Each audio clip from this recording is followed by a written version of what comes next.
Vamos lá. Agora, para iniciarmos o nosso primeiro painel com o tema Articulação e Desburocratização, Ambiente Regulatório e Inovação, como fazer políticas funcionarem na prática, eu convido primeiro aqui ao palco o nosso mediador, Rodrigo Franco, que é Head de Produto e Tecnologia da Caos Focado.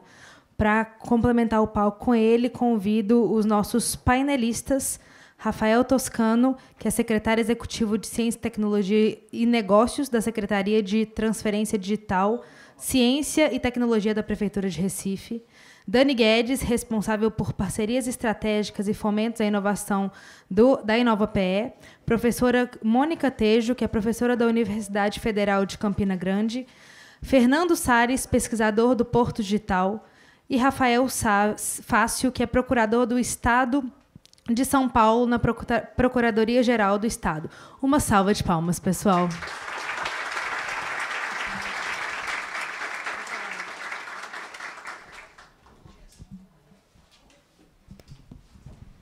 Bom, vamos lá, pessoal. Primeiro, acho que um prazer conhecer. Tem gente que eu não conheço aqui. O procurador já conheço. Um prazer ter você com a gente, procurador. Eu vou dar um minuto para todo mundo se apresentar. Acho legal todo mundo se conhecer, né? Afinal de contas, numa conversa, seja de bar ou seja aqui numa conversa séria como nós estamos, é legal saber quem está na mesa, né? Para a gente poder contribuir melhor. Então, por favor, eu vou começar aqui, então, rapidinho. Eu não me apresentei propriamente ali na minha fala inicial, né? Eu sou líder de produto e tecnologia da Caos Focado. A Caos, bem rapidinho, hoje tem um termo para o que a gente faz, né? Eu comentei que a gente é mão na massa, a gente faz startups de alta tecnologia. O termo que se usa hoje mais próximo do que a gente faz é Venture Building, né? Então, a construção de startups. A gente talvez tenha sido uma das primeiras Venture Builders ou Venture Studios do Brasil. Ouso dizer que na área de Deep Techs talvez a gente ainda seja uma das primeiras, uma das únicas também que é focado nesse tipo de construção. Eu comentei que a gente estava acostumado a fazer mesmo, né?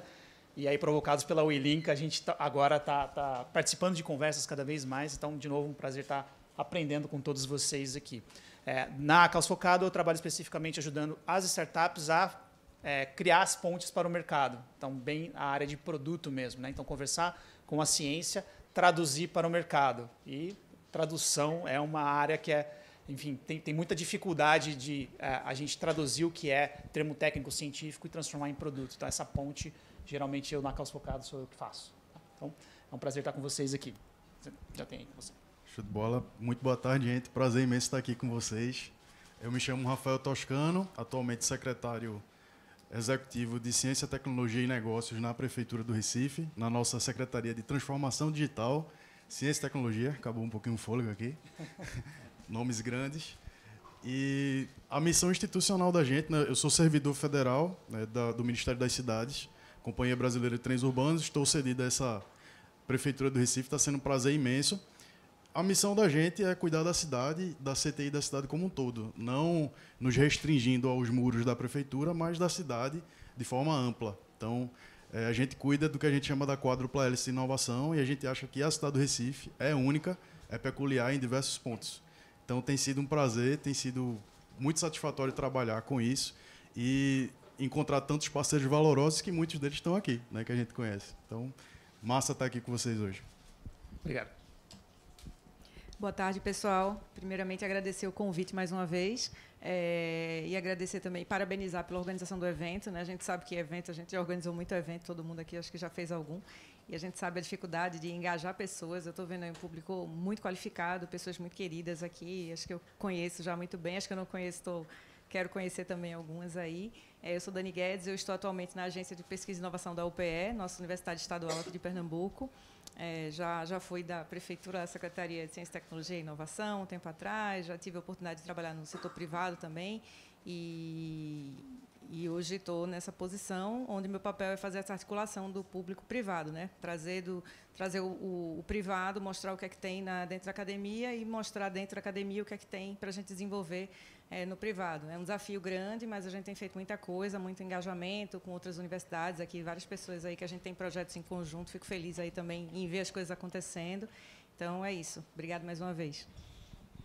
Bom, pessoal, boa tarde a todos. Eu sou Mônica Tejo, Sou professora na Universidade Federal de Campina Grande e ex-diretora-presidente do Instituto Nacional do Semiárido, que é o INSA, Unidade de Pesquisa do Ministério da Ciência, Tecnologia e Inovação, que está aqui em Campina Grande.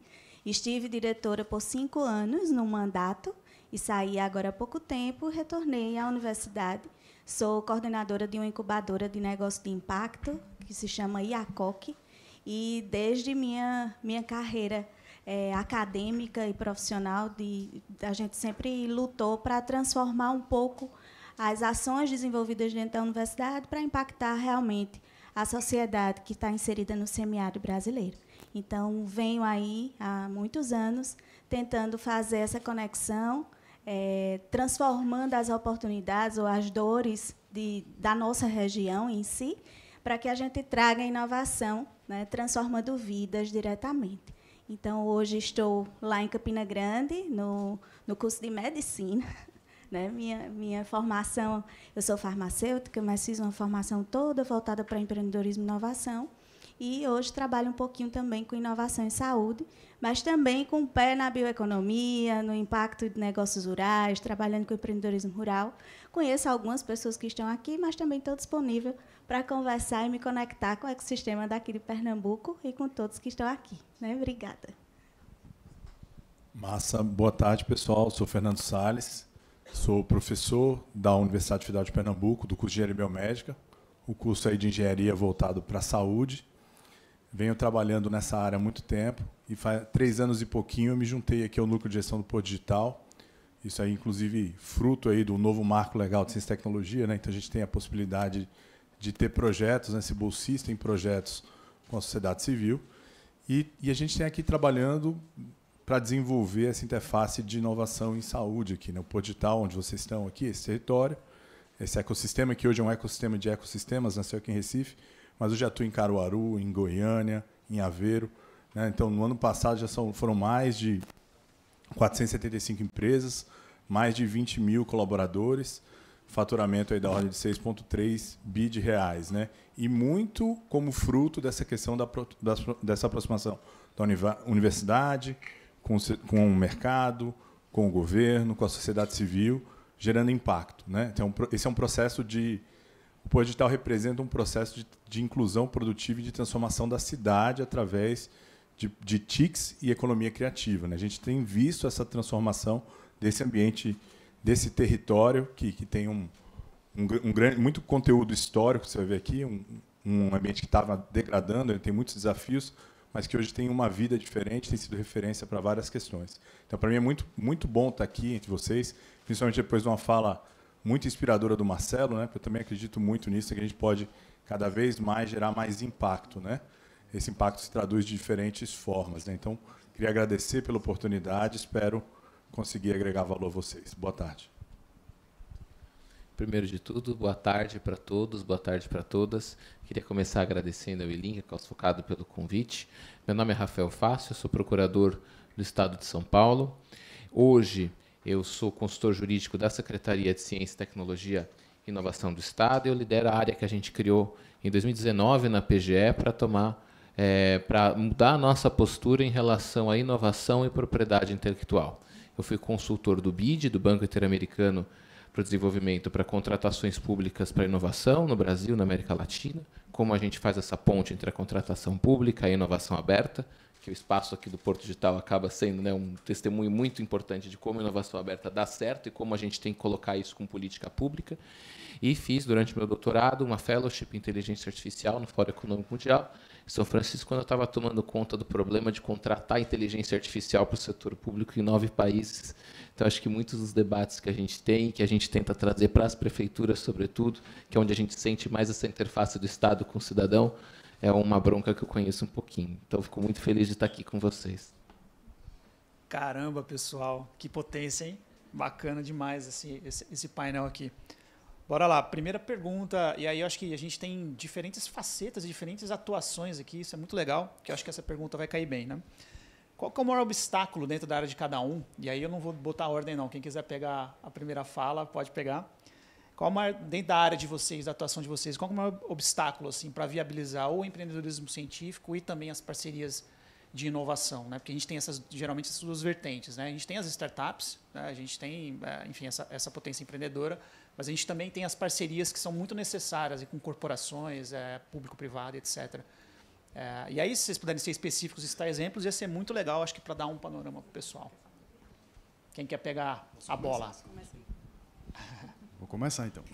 Os maiores obstáculos. Eu acho, humildemente, que talvez uma das maiores tecnologias humanas, hoje a gente fala muito em IA, né, e automação e tudo mais, mas é a própria comunicação. Né? Você dá uma lida no PMBOK e você vê que 90% do tempo do gerente de projeto ou da pessoa que está gerenciando, nem que seja assim mesmo, é 90% em comunicação. Então, muitas vezes a gente já tem as respostas dentro de casa, mas a gente não comunica, a gente não integra e a gente trabalha ilhado. Então, por exemplo, aqui na cidade do Recife, a gente tem 33 instituições de ensino superior. E, historicamente, a gente sempre trabalhou de forma isolada, ilhada, cada um na sua vocação. Né? Recife é uma cidade de vocações, cada instituição, obviamente, é bom em muitas coisas, né? E peca em tantas outras. Só que, quando a gente não trabalha enquanto estratégia, enquanto cidade, e a gente faz esse tecido de forma estratégica, a gente perde potência, né? A gente deixa de gerenciar matricialmente as vocações de cada um. Então, hoje, por exemplo, na Prefeitura do Recife, a gente chama o Pacto Recife pela Inovação. 17 dessas 33 instituições já estão signatárias e a gente mensalmente tem encontros. Eu estou vendo diversos rostos aqui, né? Professora Simone, Patrício, está lá Suzana, professor Zeca aqui, de 17 instituições. Então, a gente se fala, a gente se comunica, a gente está conhecendo cada vez mais as potências e projetos que são sinergéticos, convergentes em cada uma das instituições, e a gente não pode e não precisa trabalhar sozinho. Eu acho que só essa postura, só essa indignação da gente não trabalhar ilhada já potencializa em muito toda e qualquer ação que a gente venha a trilhar enquanto estratégia de cidade. Então, respondendo a tua pergunta, eu acho que o principal desafio é a comunicação e integração dos atores e como é que a gente se beneficia na máxima potência dessa integração, o que é que a gente pode fazer junto e o que é que a gente não precisa reinventar. Né? Seria um desperdício de energia e de trabalho a gente continuar reinventando coisas. Né? E vamos fazer coisas grandes porque a gente está sobre ombros de gigantes. Né? Uma pessoa bem famosa falou isso, né? Um tal de Isaac Newton. É salutar que a gente siga esse caminho de prosperidade. Rafa, muito bom corroborar aí com a sua fala. Eu tenho visto esse movimento, acompanho lá, né? Temos nosso representante lá da UPE e está bem ativa aí essas ações. E achei fantástico isso. Esse movimento super importante aí, dentre outros movimentos, né, que vocês têm feito, a prefeitura tem feito. Eu fico muito feliz em ter participado dessa. Em 2018, quando era tudo mato, e hoje ver as coisas acontecendo. Fico bem feliz quando eu vejo, vibro muito com vocês sabem disso. Toda vez que eu vou lá, eu fico super feliz. Mas eu acho que, no meu caso, né, o maior desafio é um desafio regulatório. Eu acho que meu colega aqui de bancada, Rafael, vai entender, sensibilizar tanto os pesquisadores, né, para fazer projetos fora da caixinha, né, sair daquele ambiente só de pesquisa e de artigo, né, trazer eles para o mercado, mostrar o que é que os desafios realmente que precisam ser trabalhados. Eu acho que esse é um grande ponto.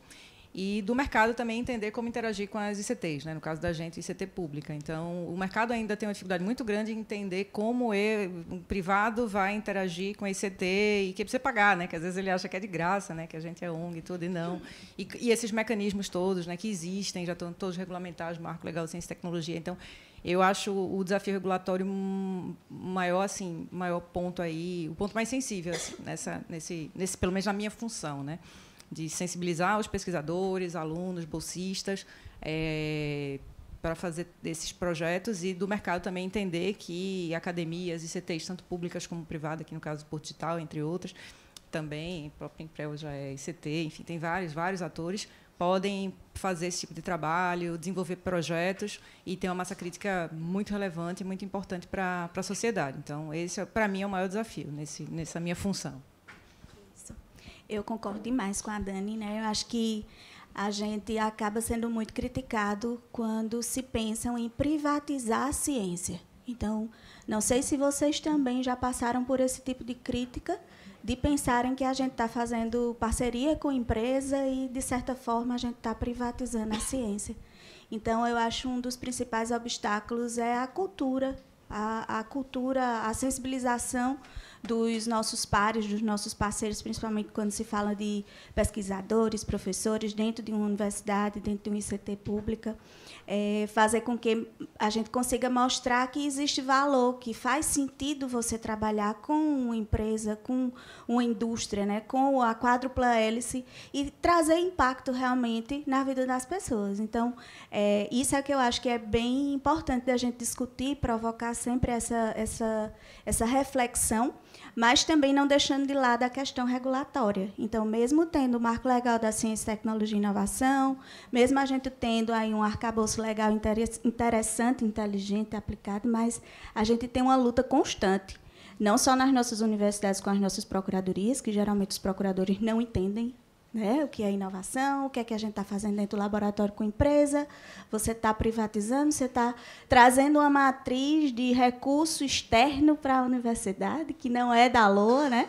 Então, assim, são discussões bem interessantes, inclusive que eu já tive a oportunidade de provocar algumas pessoas, porque quando a gente chega nesses eventos, e aí eu me dirijo a você, é muito bonita a fala quando se tem uma CGU, né, e todo o arcabouço legal, mas na hora da prática a gente recebe pareceres enormes e que acabam não sendo reais com o Marco Legal da Ciência, Tecnologia e Inovação. Então, a gente tem esse entrave real, né? As pessoas precisam compartilhar experiências e pareceres enfim, fazer com que se tenham seminários como esses dentro da área jurídica para que as pessoas entendam o que é inovação e facilitem a nossa vida como pesquisadores, né? É muito lindo chegar numa conferência de ciência e tecnologia e ver uma fala lá do Bruno Portela, do Leopoldo, falando a coisa mais linda do mundo, mas na hora do pega mesmo, do parecer, a gente vê um parecer que não tem nada com nada. Então, isso é uma dor. É o que a gente sempre provoca, pensa, e aí eu me dirijo a você. Sobrou para você, Rafael. Eu joguei para você. Pois é. Sobrou para Bruno Portela, que é meu amigo também, coitado. A gente vive lá. Maravilha, já chamaram para bronca, vocês viram que aqui o painel é coisa boa. Mas, olha, você tem toda a razão. Você tem toda a razão. E o ponto que você trouxe é real. Por isso que em São Paulo, e aí eu não vou fazer a defesa pessoal da AGU, porque eu não pertenço à AGU, né? Mas eu vou fazer o que a gente falou. Acho que a gente colocou um ponto lá em 2019, que foi justamente porque a gente criou uma área de inovação e propriedade intelectual. Sabe por quê? Porque a gente era o primeiro não. A gente era um dos primeiros problemas. Por isso que em São Paulo a gente criou uma área de inovação, propriedade intelectual, a gente capacitou os procuradores, a gente cria não só grupo de estudos e pesquisa dentro do direito sobre inovação, mas isso virou o primeiro curso de especialização em Direito Digital e Inovação, que a gente tem escola de governo no Brasil inteiro, em São Paulo. A gente criou o Toolkit do Marco Legal do CTI, que é o nosso principal projeto na PGE e que é hoje o maior projeto de construção de capacidades adicionais para a gente mostrar, inclusive para dentro do direito, como é que a gente faz a aplicação do Marco Legal.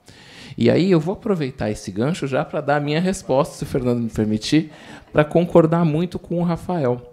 Todos vocês falaram, né, as falas mostram, e esse é o diagnóstico compartilhado, que hoje a gente não tem um problema mais legislativo no Brasil. Não está faltando lei, não está faltando mais norma. Nós somos um país que, para várias questões, a gente acha que a gente resolve os nossos problemas com canetada, com lei editando norma que a norma resolve.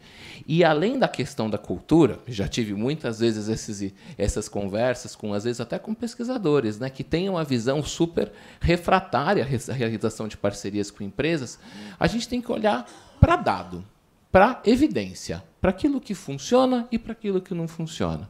E quando a gente olha os ecossistemas mais inovadores do mundo e os países onde a gente vê maior investimento em inovação, pegar dado mesmo, maior dispêndio de P&D pelo setor privado, que é o oposto do Brasil, onde a gente tem a maior parte do dispêndio em P&D vindo do setor público, não porque a gente tem que diminuir o do setor público, né? Vamos deixar claro, mas porque o setor privado tem dificuldade de investir, porque a gente tem um sistema tributário maluco, uma legislação trabalhista muito complicada e várias condições de ambiente de negócio que dificultam o privado investir. E lá nesses países onde a gente vê que a coisa funciona melhor, a gente vê não só que a legislação é mais flexível, que você tem mais capacidade, mais possibilidade de negociar e, sobretudo, algo que está a gente vira e mexe, fala, todo mundo coloca a insegurança jurídica, que eu já ia colocar aqui como um falso problema, justamente pegando carona, para concordar com o meu xará Rafael Toscano. Falta comunicação. Sabe o que falta no Brasil? A gente tem as leis, e as leis estão aí. Falta caso. Não tem jurisprudência negativa de TCU, de TCE, julgado. Tem o nosso medo do gestor, que é uma outra coisa, um outro problema. Mas não tem caso julgado, acórdão que você pega e fala assim, o gestor que não vou aqui, eu vou punir, aplicar uma multa. Isso não tem. Falta caso. Não é à toa, e aí eu faço não só referência ao Rafael, mas também ao Everson, que está ali atrás, que o EITA do Recife, aplicando o Marco Legal de Startups, já tem uma parede cheia ali na Imprel de prêmio. Por quê? Porque teve a ousadia de ver a bola na frente do gol e chutar. O que a gente está fazendo hoje na Procuradoria? A gente está deixando e tentando virar a página do jurídico. A gente montou um núcleo de inovação e propriedade intelectual com 7 pessoas para assessorar diretamente as ICTs. Sem ficar mandando processo para caixa, para caixa, para caixa, para caixa, para caixa, não sei. Manda direto para a gente faz o parecer direto, porque a gente tem que ser rápido. A gente não pode mais perder recurso que vem da União Europeia, do Horizon Europe, porque a gente não perdeu o prazo da chamada. A gente tem que ser muito assertivo. Dá para fazer? Então, como é que faz? A gente coloca a mão na massa junto e escreve a minuta junto. E tem que ser assim. Porque a gente não vai chegar em lugar nenhum para aplicar uma legislação nova fazendo a atuação da Procuradoria do século XIX, que esperava chegar ao processo para depois poder, no uso da sua razão, poder emitir um parecer. Não vai dar certo. Então, você tem toda a razão. Eu concordo integralmente com a sua fala. A gente está fazendo isso. A gente está mudando essa página. Não sei, não vou falar, não vou ser também defensor aqui dos ausentes para falar da AGU, vou falar da minha casa. A gente está, de alguma forma, tentando fazer com que isso seja mais rápido. E a gente precisa de casos. E aqui, o nosso call for action é pensar o que a gente tem que ter dos pesquisadores, dos gestores, essa coragem, essa ousadia, como a gente tem aqui, e estamos em Recife, então temos que falar dos exemplos daqui, do pessoal do EITA, dos vários casos, por exemplo, do Marco Legal de Startups, mas também na academia, os pesquisadores que acreditam nessa visão de que a gente não vai chegar a lugar nenhum se a gente só ficar dentro da universidade. A gente vai precisar fazer parceria com a empresa, porque no mundo inteiro se faz assim, e é assim que a gente avança, com colaboração e, sobretudo, com diálogo, que é o que o Rafael Toscano falou que a gente falta. A gente peca muito na comunicação. E a gente vai continuar pecando se o procurador não conversa com o pesquisador, que não conversa com o privado, que não conversa com a empresa, ninguém conversa com o controle. E a gente ainda acha que a canetada da legislação vai nos salvar. Não vai. Ou a gente faz diferente, ou a gente se conforma e continua tudo como está. Depois disso é que eu falo, né? Mas assim... Boa sorte. Eu ia falar muito parecido e um pouco diferente. Eu acho que tem a ver com comunicação, acho que tem a ver com essas questões, mas acho que eu diria que é o desconhecimento. Às vezes a gente não se reconhece, né? Ninguém reconhece aquilo que não conhece.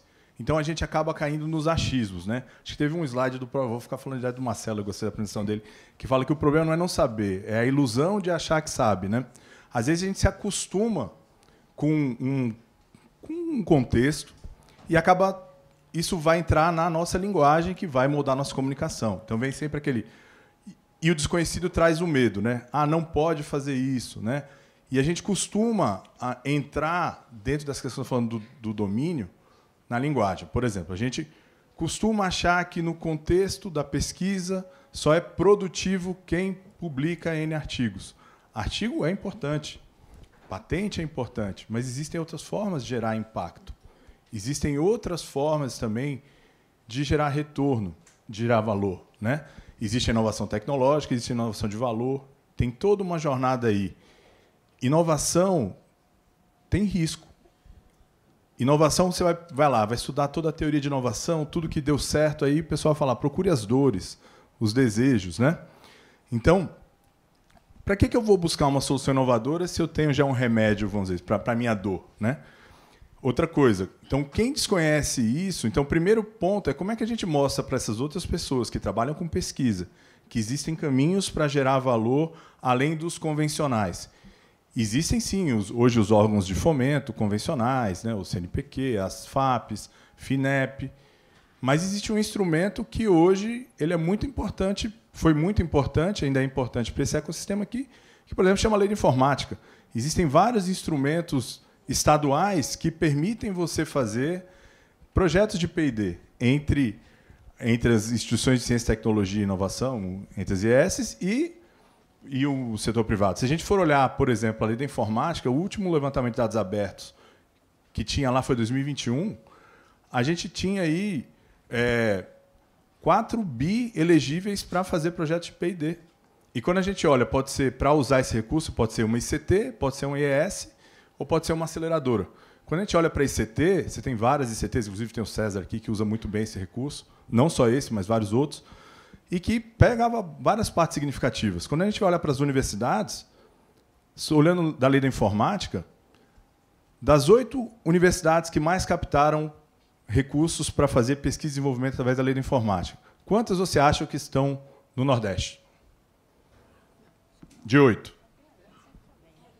Campina Grande sempre está bem, né? 7. Quantas no Sudeste? 1. Quem foi? USP? Unicamp? Inatel. Santa Rita do Sapucaí. Se a gente for olhar para essa captação, a universidade que mais captou foi a Universidade Federal de Pernambuco. Captou 80 milhões. Projetos que a gente vai olhar, projetos com ticket médio de 1, 2 milhões, para começar. É uma outra faixa. E que talvez o pesquisador convencional ele não consiga olhar para aquilo ali, porque ele está focado mais para aqueles recursos que existem, e não tem problema.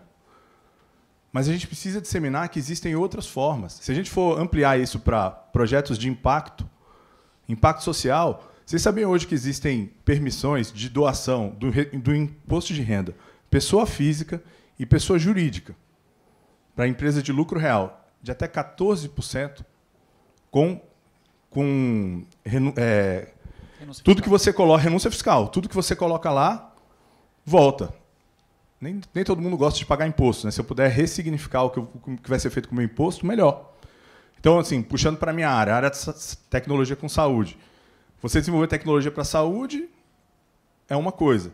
Se eu desenvolver tecnologia e ajudar isso a reabilitar uma pessoa ou a tratar uma pessoa, uma criança, adolescente ou idoso, eu transformo esse projeto num projeto de impacto. E aí eu posso captar através disso. As universidades podem captar para isso. As instituições privadas sem fins lucrativos, as ICTs também podem fazer isso. E tem uma série de outros mecanismos que tem. Lei do bem, então, é outro maior. Então, assim, esse desconhecimento de saber que é possível, a gente se contenta com aquilo que está lá. A gente aí começa a se comunicar, a gente associa as questões e geram essas falsas dicotomias. E aí o que eu ia falar, ele já falou, mas também assim, existe um problema, acho que muito mais de desconhecimento hoje, por exemplo, do arcabouço legal, do que, de fato, um problema que você tem, por exemplo, compras públicas de inovação. Eu tive a oportunidade de acompanhar um projeto aqui que estava acontecendo no Porto Digital, de uma plataforma de compras públicas de inovação, onde o TCU, uma área do TCU, estava lá apoiando, porque, justamente, no desconhecido vem o medo, né? É muito bom ter o Rafael aqui como procurador, porque nem todos os procuradores, na função consultiva, ele tem que mostrar para o gestor tudo que, entre aspas, pode dar errado. E aí pode ter um conflito, dizer assim, vou fazer por aqui, tem um risco de dar errado. O gestor que pode estar ali do lado, ele precisa do procurador, como para dizer tudo que pode dar errado, porque ninguém quer fazer coisa errada, mas ele precisa do lado do consultor jurídico. Aí como é que eu faço para fazer esse projeto que ele é importante e fazer sem ter risco de dar problema, ou minimizando os danos, ou não fazendo uma coisa que seja toda errada, mas que a gente consiga cumprir aquele fim maior. E aí vai bater na questão da comunicação. Então, quando a gente não conhece e a gente não comunica, a gente não vai conseguir transformar, e a gente não vai fazer nada sozinho. Então, é importante, sim, começar a trabalhar. Muito bom ter esse evento aqui sendo transmitido para tantas pessoas, porque a gente precisa espalhar a palavra. A gente precisa fazer com que as pessoas conheçam que existem outros caminhos e que é possível e que não tem um caminho único. Todos os caminhos têm valor. A gente não vai transformar sem ter pesquisa de base tecnológica. Mas a gente também precisa pegar a tecnologia e gerar valor para as pessoas. Então, tem muito espaço para a gente construir essas diferentes rotas, né? Então, eu diria o quê? Se a gente conseguir cada vez mais comunicar. Achei legal quando a nossa mestre de cerimônias falou aqui. Quantos aqui estavam no passado, né? Tinham poucos, né? Comecei, poxa, quanta gente nova está aqui, né? E quanto mais a gente vai trazer de pessoas, quando a gente começa a falar sobre as questões, quando a gente fala sobre o medo, né, o medo diminui, né? Dá essa coragem, né? Eu acho que a gente precisa o que a gente quer? A gente quer impactar? Então, quem tem um bom porquê, né, aguenta quase qualquer como. Então, vamos tentar encontrar caminhos para fazer essa transformação. Então, acho que isso vai partir muito por esse processo da gente conhecer novos caminhos. Muito bom. A primeira pergunta rendeu, hein, pessoal? Então, resumindo aqui, comunicação, regulatório, cultura, que é bem importante, falta de casos, né, ou seja, casos reais ou aplicação para que possam servir de referências aí jurídicas para outros pontos, e a questão aqui da ignorância, né, ou como tratar a ignorância a respeito da legislação. A gente tem marco das startups, inclusive, também, tem marco, tem lei do bem, não faltam leis, né, como o Rafael comentou. Muito bacana, muito legal. Eu queria, não sei se a gente está com tempo aqui, Jess. 15. Eu vou quebrar o protocolo aqui, primeiro porque eu gosto de quebrar protocolos, aí já desburocratizar o nosso fórum. E vão pensando aí se alguém tiver alguma pergunta para os nossos... Tem uma pergunta? Então pronto. Vamos fazer.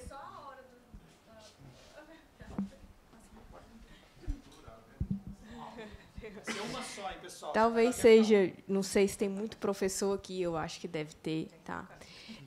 Eu não sou professora da universidade, eu sou do Ceará, eu sou um egresso da universidade, fiz mestrado, doutorado, pós-doutorado, mas hoje sou empreendedora, então hoje eu sou CEO, não sou mais, né? Já fui professora.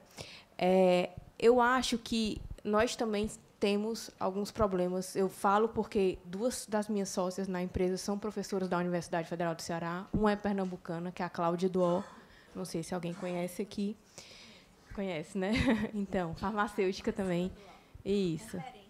Isso, pronto. Então, ela é, né, uma gigante aí que tenta implementar isso dentro da universidade, essa visão que todos querem ter. Mas, assim, eu acho que dentro da universidade tem uma coisa que, às vezes, assim, por exemplo, quando eu fiz graduação, minha formação técnica é química, nenhum curso técnico lhe prepara para ser empreendedor. Então, nenhum dos professores hoje que estão querendo empreender tiveram alguma preparação. Aliás, nem quem faz administração, às vezes, é empreendedor, né?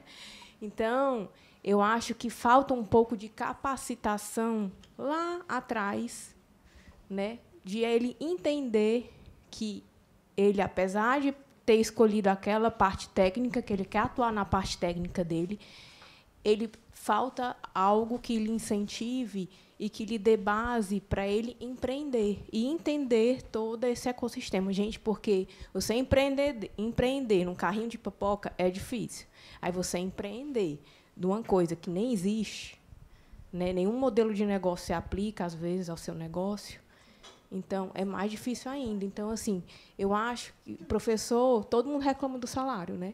Então, eu acho que falta também algo que incentive money, né? Dinheiro. Então, ninguém quer empreender, ter todo aquela que às vezes é sufocante, né? Então, será que falta isso também, né? Porque o professor, nem todo professor é empreendedor, né? Mas pode ser, né? Eu era professora e me tornei uma empreendedora. Só que eu acho que falta muito isso também, né? Daquele incentivo lá atrás. Então, talvez hoje, dentro de todos os cursos, dentro de todas as universidades, precisa ter um incentivo na base, tipo graduação mesmo, de disciplinas, de cursos, programas de extensão voltadas que o empreendedorismo é possível em todas as áreas técnicas dentro da universidade. Então, assim, eu acho que tem isso também. Vou responder aqui um pouquinho. Eu não sou professora, quer dizer, até sou professora, mas não da universidade, da estadual, de outras. Mas eu acho que eu fiz uma matéria de empreendedorismo lá em economia, lá na Federal, século passado. Mas, enfim, tinha uma matéria de empreendedorismo. Mas eu acho que tem hoje muito mais, hoje dentro da universidade. Muitas pessoas. Lá na Federal a gente tem lá os polos todos, as pessoas que cuidam disso lá na UPE, a gente tem agência, então os professores buscam a gente, eles me procuram, né? Eu sou meio que um canal aí para isso. E a gente vai evangelizando mesmo, o tempo que você falou, evangelizando mesmo, os professores mostrando, quando eles começam a ver os projetos dando resultado, os outros professores fazendo projetos, as coisas tendo uma comunicação assertiva, eles começam a se interessar, começam a participar dos projetos. Agora, é uma curva ali, tem que investir tempo, né? Tem que dar energia, às vezes o projeto não dá certo, às vezes você tem que... tem um tempo ali, tem uma tração. Então, eu acho que tem muita coisa. Hoje está muito melhor do que um ano atrás, há 2 anos. Hoje vai ter muito mais acesso. Porque tem também a ilusão que se vende que você vai ter algum dinheiro. Não, mas tem. Hoje é possível, né? Como até o Fernando falou, né? Ele é professor universitário, está aqui no Postal como bolsista. Existe isso, né? Existem essas possibilidades. Mas eu acho que tem tem que estar uma tracionada, né? Tem que ter um tempo ali, tem que ter um investimento, tem que pesquisar, tem que estudar, tem que se dedicar, fazer várias reuniões com as empresas, entender a demanda. Então, acho que é uma curva de aprendizado aí que demora um tempinho aí. E nem todos os professores têm esse perfil também para ser empreendedores. A gente tem que entender, às vezes não dá. E tem outros que já chegam assim, né, que a gente tem lá no nosso dashboard ali, que são os professores já os 10 assim, mais, que fazem mais projetos, e a gente fica tentando fazer com que eles se multipliquem, né, trazendo levando aí informações, trazendo projetos, fazendo workshops, se juntando, né, a gente tem muita coisa em conjunto com a Federal, com outras instituições, juntando ali esforços, juntando força, juntando o que a gente tem de melhor. Eu acho que tem muita coisa aí, e os professores podem procurar, né, também. A gente vai muito em cima mesmo, né, para evangelizar mesmo, é o que você falou. Eu entendo o seu sentimento, mas eu vou me permitir discordar, porque eu acho que, primeiro, eu vejo muitos professores que são empreendedores, podem ser que eles não sejam empresários.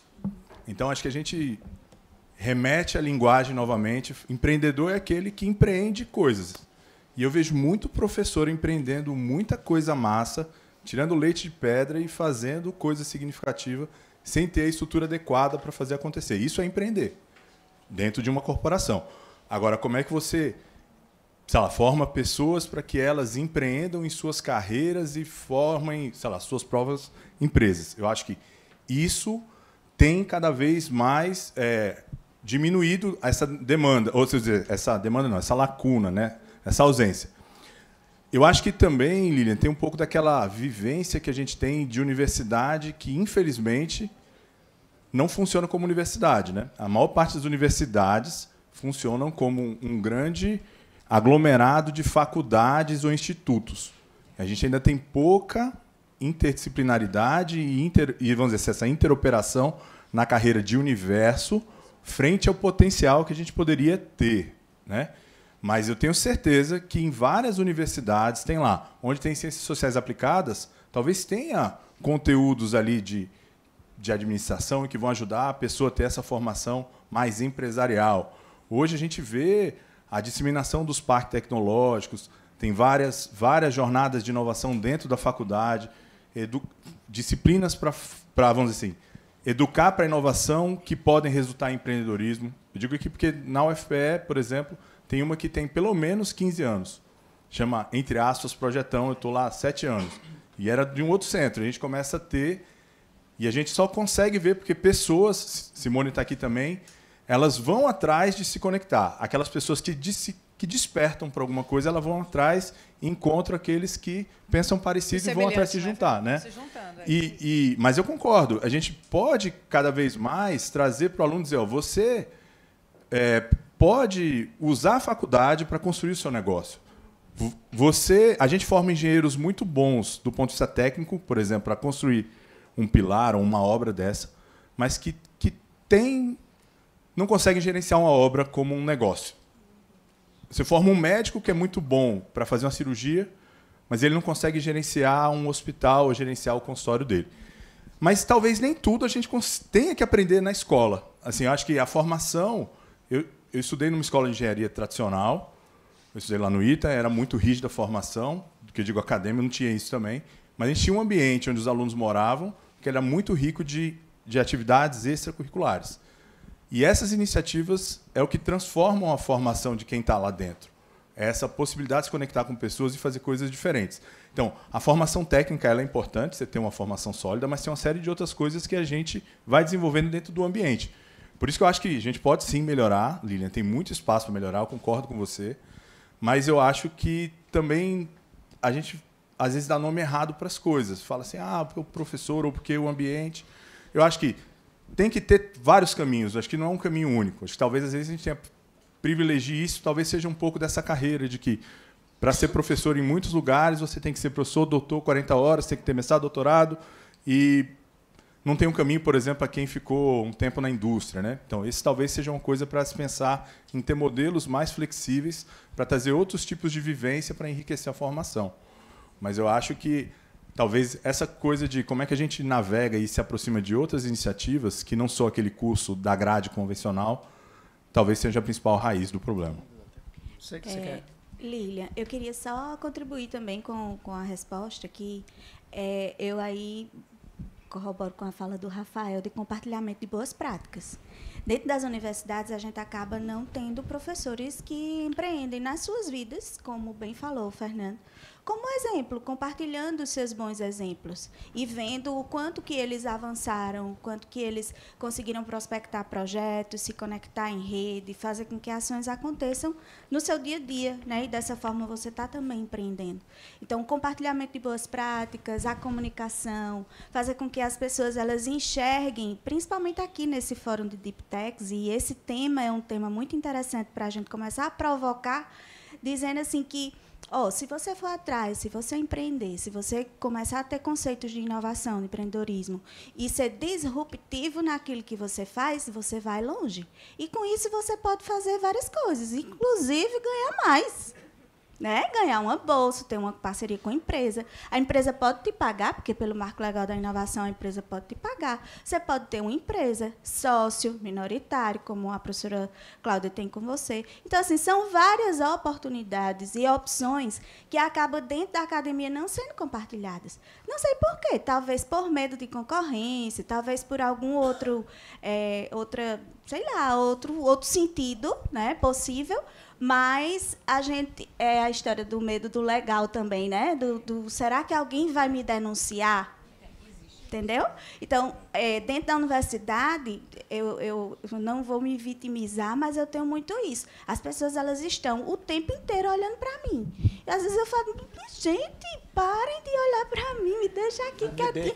Aí eu costumei dizer, ultimamente, eu estou dizendo, minha gente, eu estou tomando remédio controlado, estou quieta, não estou fazendo nada. Estou tomando remédio controlado, me deixa quieta, não estou fazendo nada. Porque, assim, parece até que você está buscando e você está errado. Você está errado na sua competência, no seu mérito.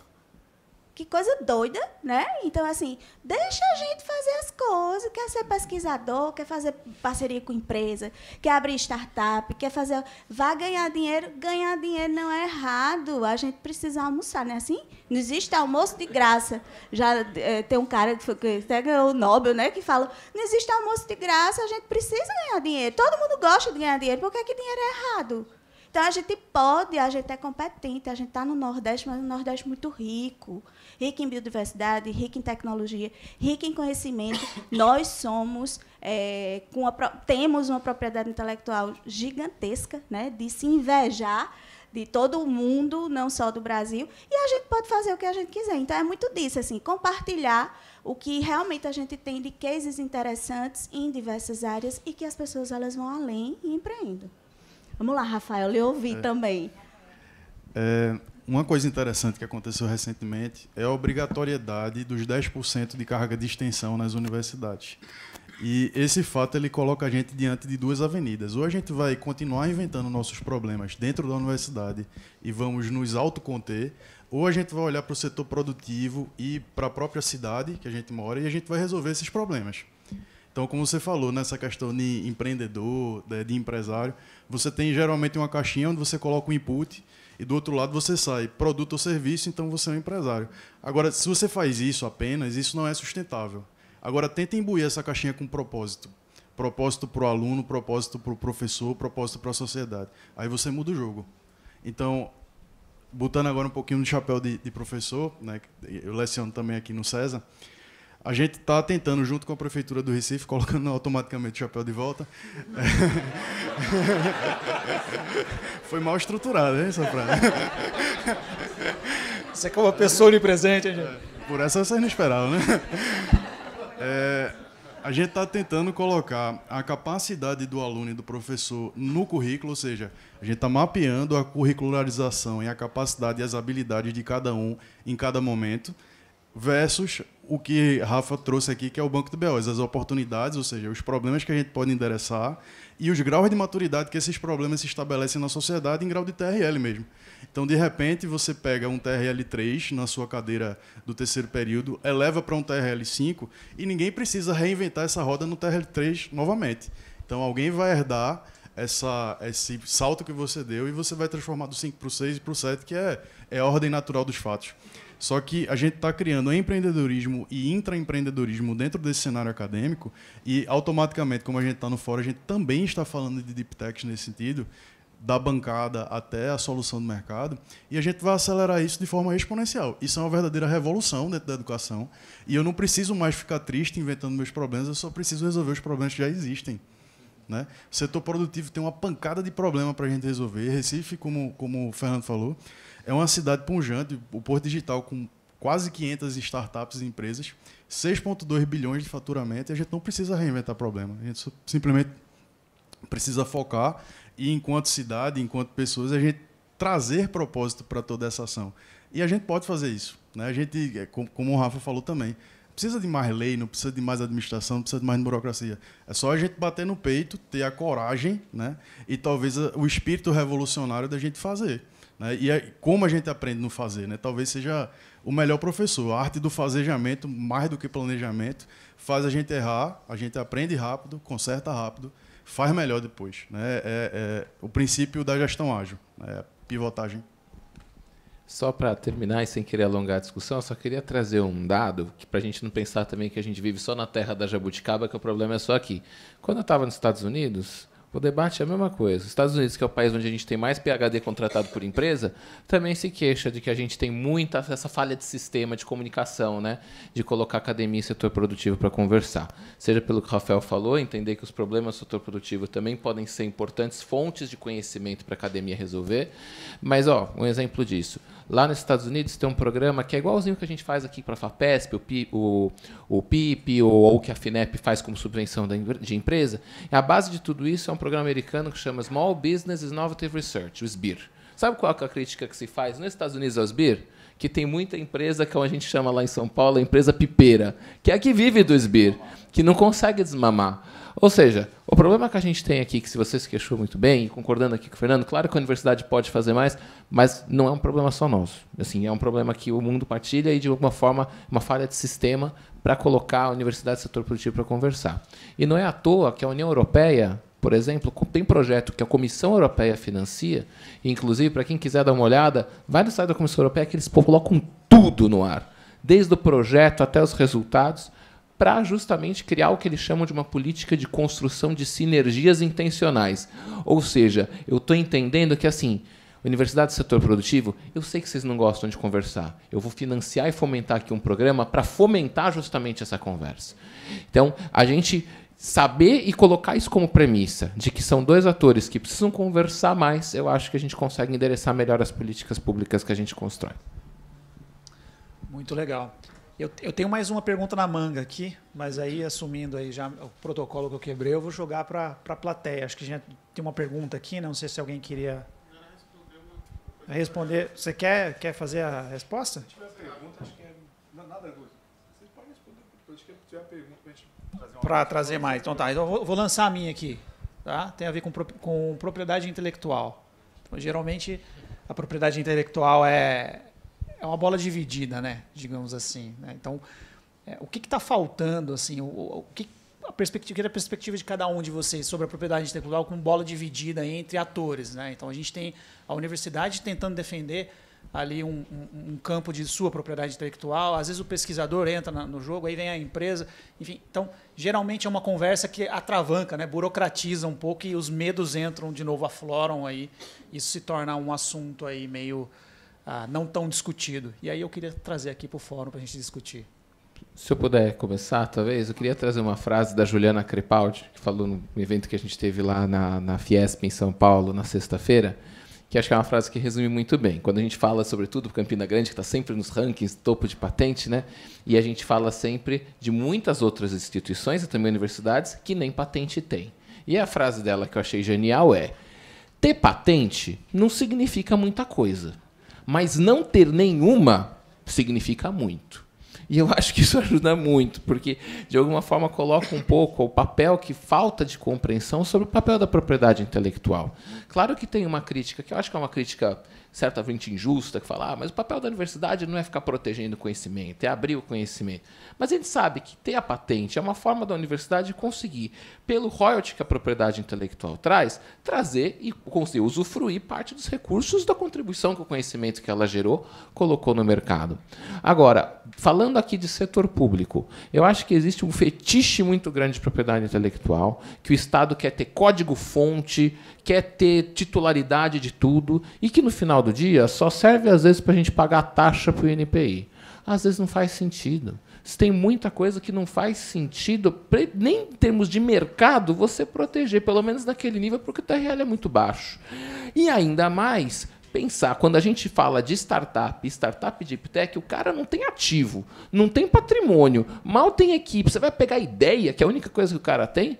Eu acho que a gente tem que pensar de forma diferente a propriedade intelectual, sobretudo nos casos quando a gente estrutura programas ou de fomento, subvenção, como a FAPESP fazia, que, graças a Deus, há uns anos atrás, já deixou de exigir cotitularidade das coisas, porque entendeu que não adianta nada ter um armário cheio de papel de patente.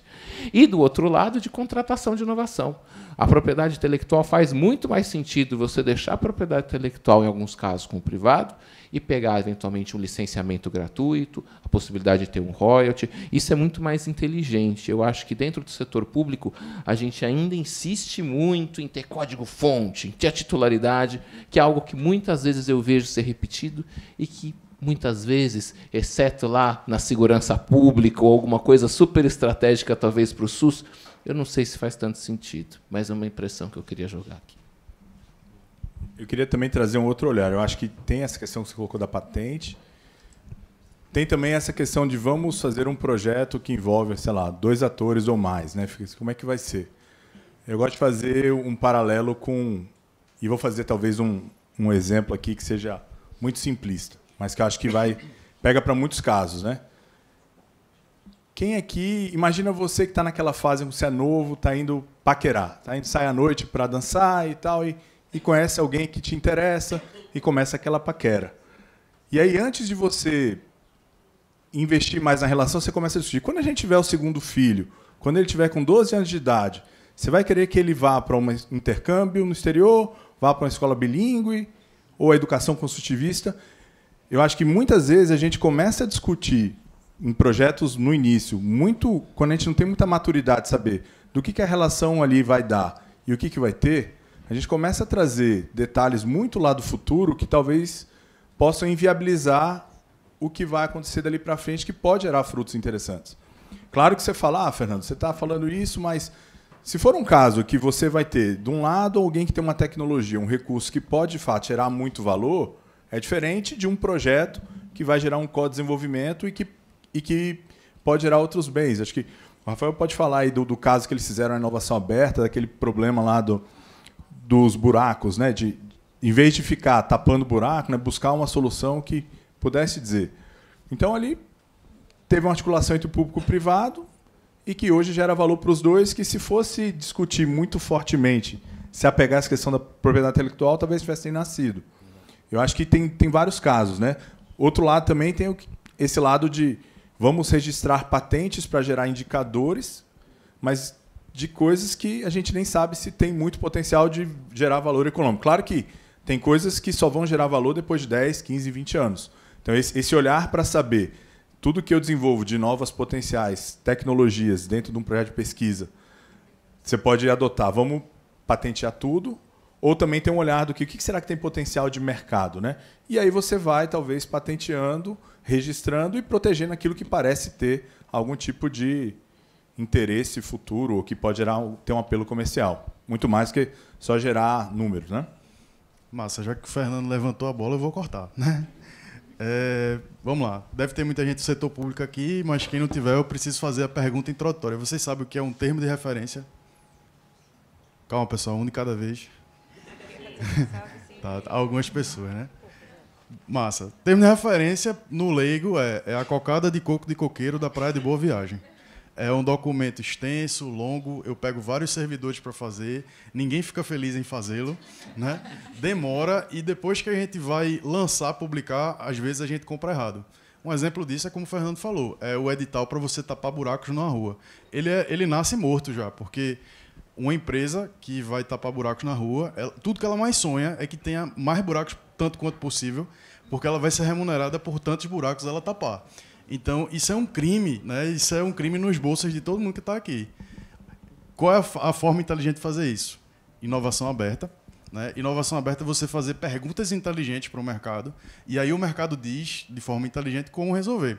Nesse caso, a gente perguntou, mercado, como é que eu, em vez de tapar buraco, eu não vou ter buraco? E se eu tiver, como é que eu posso me planejar, contrapor a isso e fazer um planejamento mais efetivo, né, da gestão da buraqueira da cidade? Isso é uma pergunta super inteligente e relevante. Como o nosso ex-secretário Rafa Figueiredo dizia, aconteceu uma deucidência, que é a coincidência de Deus, de um pesquisador pernambucano, está lá na USP, ele submeteu no edital e ele foi o campeão. E eu acho arretado esse caso porque ele fez duas engenharias. Primeiro, a técnica, ele colocou machine learning em câmeras. Essas câmeras estão em carros e esses carros, em tempo real, eles mapeiam duas patologias do concreto, que é a fissura e o couro de jacaré. Então, mapeando isso, muito provavelmente aquilo vai abrir um buraco e, de forma preditiva, eu vou lá e faço a minha intervenção com polímero de forma muito mais barata, né? Não preciso dizer que prevenir é muito mais barato que remediar. Mas a engenharia social dele foi arretada também, porque os carros que ele escolheu foram Ubers. Então, com 8 Ubers que já iam rodar a cidade de qualquer forma, em 8 dias, ele faz um dashboard completo da cidade do Recife. Só em 2024, a gente acelerou essa solução em 1,6 milhão e economizou 40 milhões dos cofres públicos. Então, está mais do que pago, né? É claro que inovação aberta é uma super sacada, é muito importante e vale a pena fazer. E, nesse sentido, muito nessa pegada de IPI, 2 são os fatores que uma startup ela morre, né, por inanição. É fluxo de caixa e falta de market fit. Quando você endereça problemas de uma cidade com inovação aberta, você resolveu o Recife, você resolveu mais de 5.581 municípios. Porque se tem buraco aqui, tem buraco em Campina Grande, tem buraco em São Luís e tudo mais. Então, pense no negócio arretado, é você ter uma startup, né, principalmente Deep Tech, que tem um alto poder de alavancagem, e você se beneficiar das compras públicas.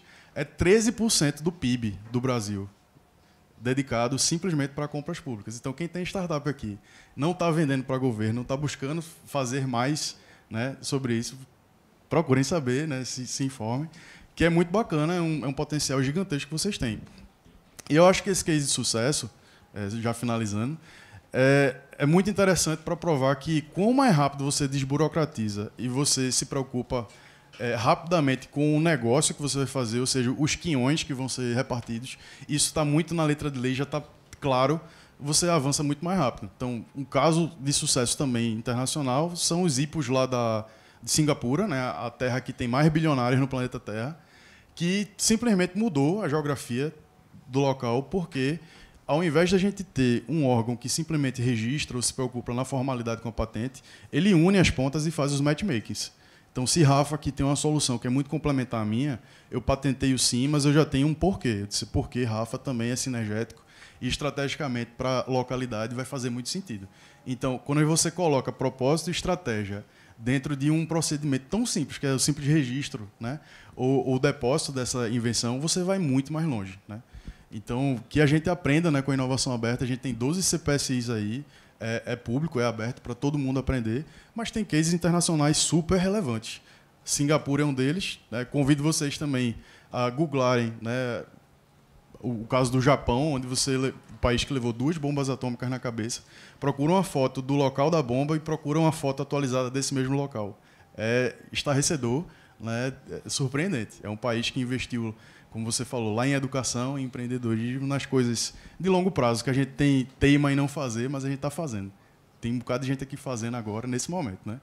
Então, a gente colhe lá na frente. É como plantar uma oliveira, né? O seu netinho é que vai colher. É um projeto de longo prazo, mas que ele tem que ser feito hoje. A gente precisa acreditar no processo. Querem comentar? questão. Só falar da importância, como pesquisador, como universidade, da proteção, né, do que você está protegendo, a pesquisa que você está desenvolvendo, mas não levar isso como sendo enriquecedor de currículo. É só essa provocação também, porque de um tempo para cá as pessoas começaram a ver patentes como sendo uma ferramenta para que o currículo fique mais gordo, né? E isso também é uma coisa que a gente precisa se preocupar, porque não é esse o caminho. E só para a gente pensar na propriedade intelectual também nessa vertente. Tá bom? Legal. Pessoal, a gente tem 10 minutinhos, tempo para mais uma pergunta aí da plateia. Eu vou pedir para ser aderente ao tema e...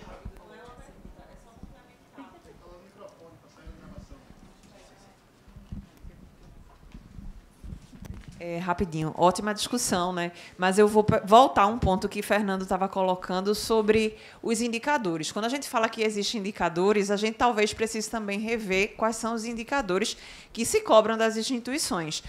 A professora acabou de falar agora da questão do currículo, né? Então, será que essa patente ela precisaria vir acompanhada de um TRL para conseguir validar realmente e não só números de patentes de todo tipo? Então, isso serve também para a avaliação das instituições, dos NITs e tudo mais.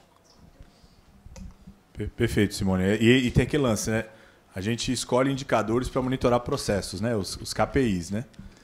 Só que aí o que acontece? Se a gente não tomar cuidado, a gente fica focado em maximizar os indicadores e a gente pode... Tem um pensador que tem uma citação que eu esqueci, que quando a busca de maximizar um indicador fica tão ferrenha em maximizar talvez um indicador, ou 2, ou 3, você pode acabar fugindo do objetivo geral, que era aquele que você queria atingir e que você ia monitorar através dos indicadores, né? Acho que é um pouco disso que junta aí esses dois pontos, né? Assim, a gente tem que ter indicadores, a gente tem que entender o porquê deles e tem que saber a hora de contextualizar, né? Claro que a gente quer sempre melhorar, mas não pode tentar maximizar 1 ou 2 indicadores sozinhos, isolados, e olhar se no caminho de maximizar o indicador, a gente está indo naquele objetivo que a gente quer atingir. Eu queria... Bom, meu nome é Pedro Carelli, sou pró-reitor de Pesquisa e Inovação da UFPE, então tenho poder decisório na concessão das patentes da universidade, né? E eu queria fazer uma defesa aqui da importância da questão da API, mas a importância em alguns aspectos, do ponto de vista da empresa, da startup, etc., ela é a garantia de acesso a alguns mercados e facilidades de contratação, como contratação pública. Então, uma startup nossa, que a gente contratou ela com a solução dela, com a API, para a solução de água nos morros, por exemplo, do Recife, o termo de referência que a gente usou para contratar por inexigibilidade foi usado pela Prefeitura, agora foi usado pelo Governo do Estado, foi validado na AGU Nacional. Então, contratos que ela ganhou de muito vultuosos, graças a ter uma propriedade intelectual protegida. Então, a API ela é fundamental para você garantir o acesso a mercados mais facilitado e que você não vai gerar um concorrente para tudo que você desenvolveu vir alguém copiar. Então, acho que para a consolidação das startups é fundamental. Para as universidades, tenho trabalhado isso muito junto à Procuradoria. Procurador, mas quanto isso pode dar? Eu falei, não quero saber, eu quero ganhar na vitória. Vamos facilitar ao máximo a concessão da API para gerar cases de sucesso e, no futuro, a gente pensa melhor, se a gente deu muito barato, etc., mas a gente precisa gerar cases de sucesso no Brasil de concessão de API. Né? Então, a gente precisa facilitar as concessões, não botar barreiras na concessão inicial, tentar ganhar só no royalties, ganhar na vitória. Porque, às vezes, uma patente que gera milhões e milhões de royalties, você tem outras centenas que você concedeu depois, e aquela é que vai gerar retorno para a instituição. Né? Então, era melhor facilitar. Né? E eu acho que, para o inventor, quando ele vê resultado... Porque o professor ele pode gerar API, gerar inovação e não necessariamente empreender. Mas eu acho que é importante para ele também que haja. Então, é fundamental a questão da propriedade intelectual. A gente que não pode criar barreiras para a concessão. É isso. Obrigado. Legal. Alguém quer comentar sobre as barreiras da propriedade? Não, acho que o Pedro foi muito exato ali no ponto, que acho que foi muito claro. É isso. Então, tá bom. Mais uma pergunta, então. Temos mais um tempinho. Alguém quer comentar? Boa tarde. Primeiramente, meu nome é Vitória Medeiros. E eu sou um fruto daqui do Porto Digital e da Prefeitura do Recife. Eu sou aluna do Embarque Digital, que é uma iniciativa da Prefeitura do Recife com algumas faculdades e o Porto Digital para trazer a graduação em tecnologia para jovens periféricos. E, recentemente, eu fundei uma comunidade de tecnologia, a Byte Girls, voltada para mulheres, e, junto com a Maria Luísa. E, em menos de uma semana, ela já impactou mais de 400 meninas do Brasil inteiro, de São Paulo, tem meninas dos Estados Unidos até. E, enfim, uma das iniciativas da Byte que a gente planeja fazer é justamente trazer a questão do empreendedorismo em escolas, porque muito foi falado em trazer o empreendedorismo para a graduação. Mas por que a gente não pensa mais longe? Porque a gente não traz o empreendedorismo como pauta nas escolas de ensino médio, nas escolas até da Prefeitura do Recife, escolas municipais.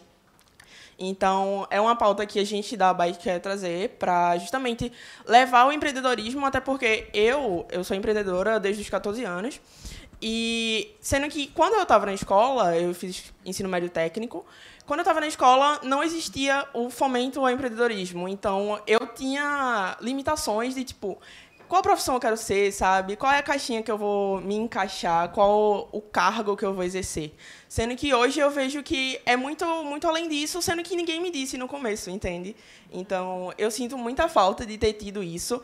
E, como um agente de inovação, eu quero trazer essa oportunidade para dentro das escolas, tanto escolas estaduais quanto escolas da prefeitura mesmo.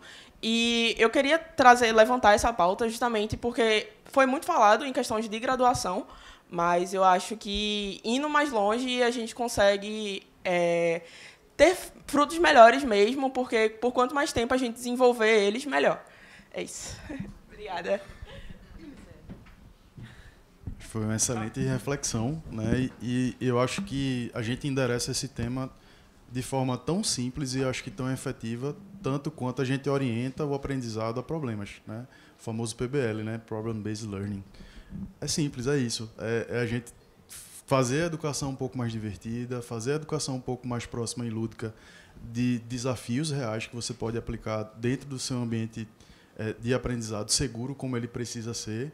E com isso, com essas práticas, você vai evoluindo a capacidade, a mentalidade, né? O que a gente chama tanto de mindset, desde da pequena infância até o empreendedor como vocês são hoje. E vocês estão de parabéns por pensar nisso, vocês estão de parabéns por empoderar, né, as meninas, mais de 400 meninas aí. É na área de STEM também.